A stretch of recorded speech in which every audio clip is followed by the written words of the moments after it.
I just have to find the karaoke background.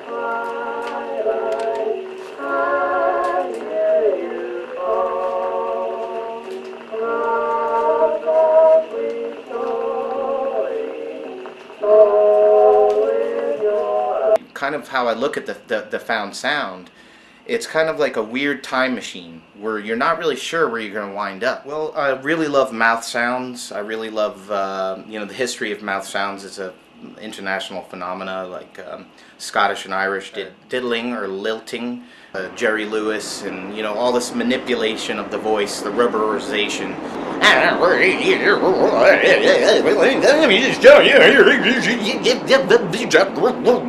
Let me tell you, is it bad? Bad. It's bad. It's not good. It's good. Good. Me. You. Me. It's messed up mime.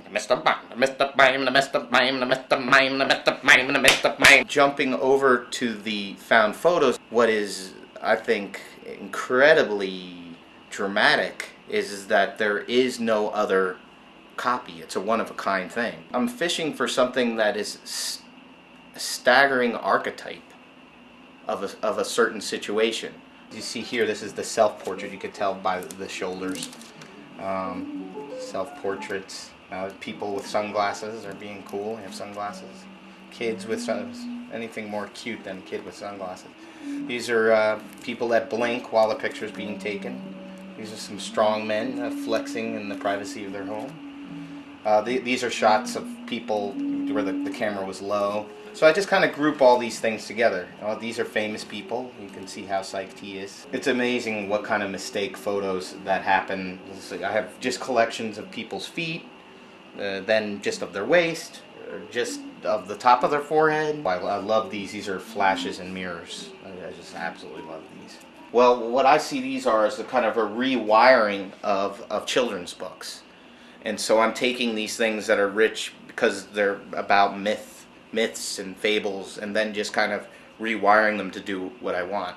I really like a dense space. I like things where it's extremely dense. I love the multi-styles that is possible by pulling from many different illustrators, in the sense of place and temperature and all the stuff that goes along with that different person's style. And also the quickness was really important too. It was that, imagine trying to, let's say you wanted to do the Taj Mahal. Well, you'd have to sit there. Even if you projected something, it would take a long time, and again, it would boil down to your hands. To have the actual paper there, I really think is a richer experience.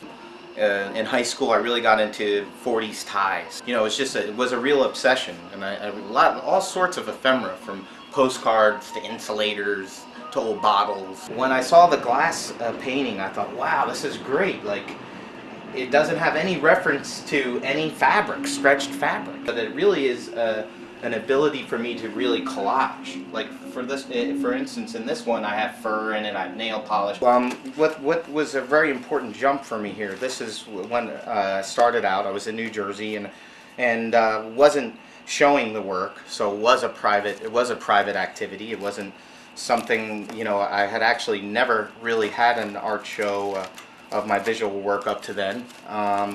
So I think that this format reveals that, because who can really look through this book in 5 minutes? These images spark off memories in people's heads, because maybe that person has had that kid book, or they remember this, and even on a subtle way these things could be awakened.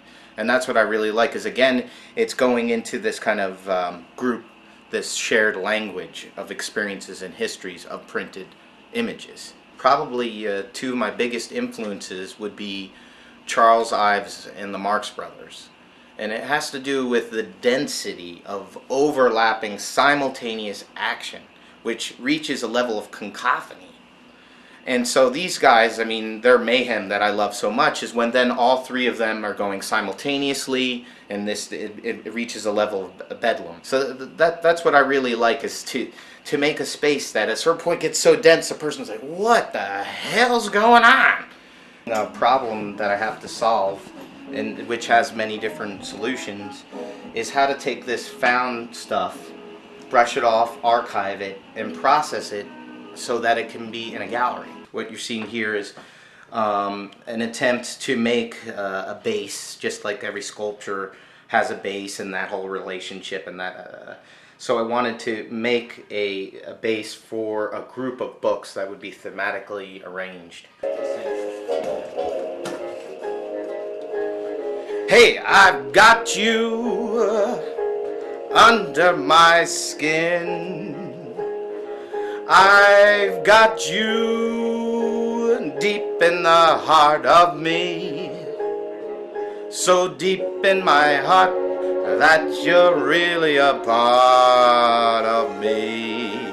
I've got you under my skin.